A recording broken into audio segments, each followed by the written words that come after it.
Assalamualaikum warahmatullahi wabarakatuh. Jirtu kabajamtoota fi hordoftoota ilmaan Oromoo hundi keessanuu akkam jirtan nagaa qabdanii fayyaadhaa isiniin jecha.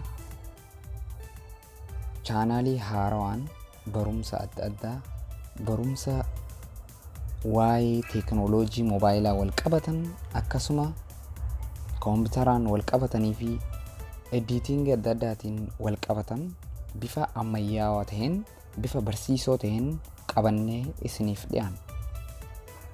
Marree chaanaalii holqa barnootaa jedhu kana subscribe gochuudhaan viidiyoolee amma barumsa adda addaa irraa qabannee isiniif dhiyaannu akka daawwattanii barumsa irraa fudhattan isin affeerreetti jira.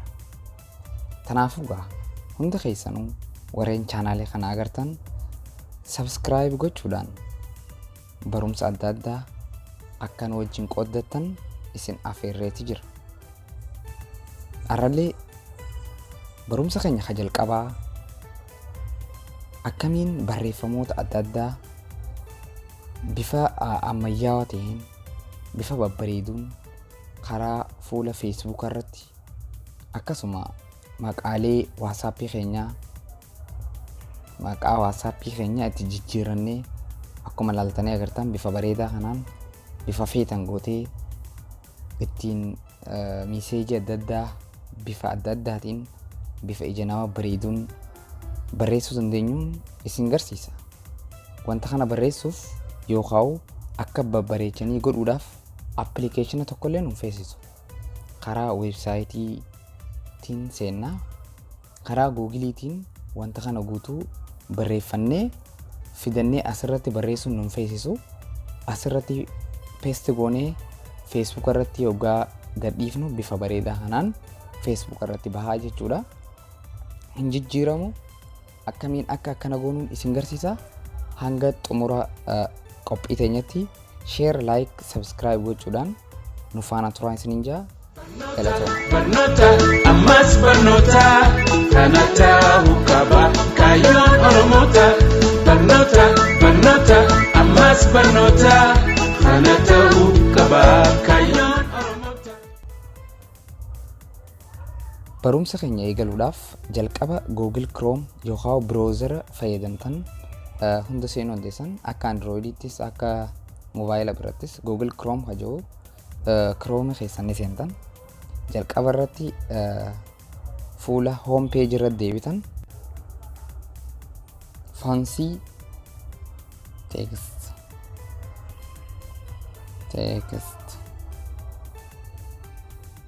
fatanaan isinii fida. Websaayitii kana jala hintan best fancy text generator hajoo kana asirratti tuqxan bifa tanaan isinii fida jechuudha. Amma asirratti waan barreessu waan qabuuf jala kanarratti dhuftaniit irraa hiixan. Isin yeroo jalqabaatiif foggu seentan bifa tanaan sii fida.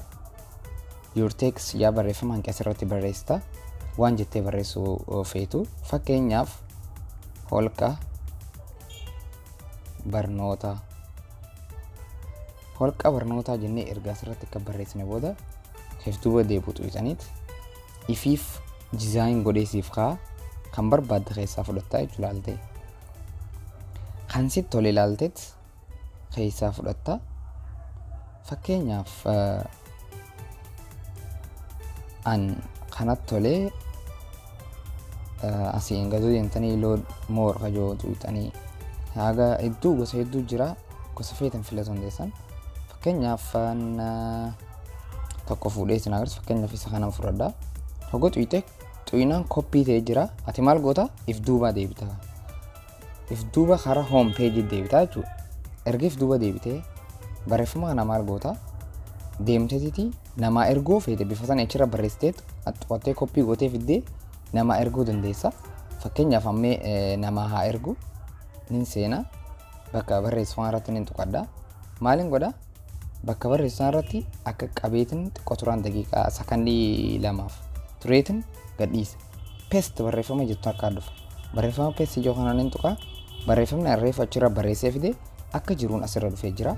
San booda send goota jechuudha. Bifa tanaan nama kanaaf dhaqa. Barreeffamni kun koppii ta'ee taa'u jira. Fakkeenyaaf mee maqaa haa jijjiiru.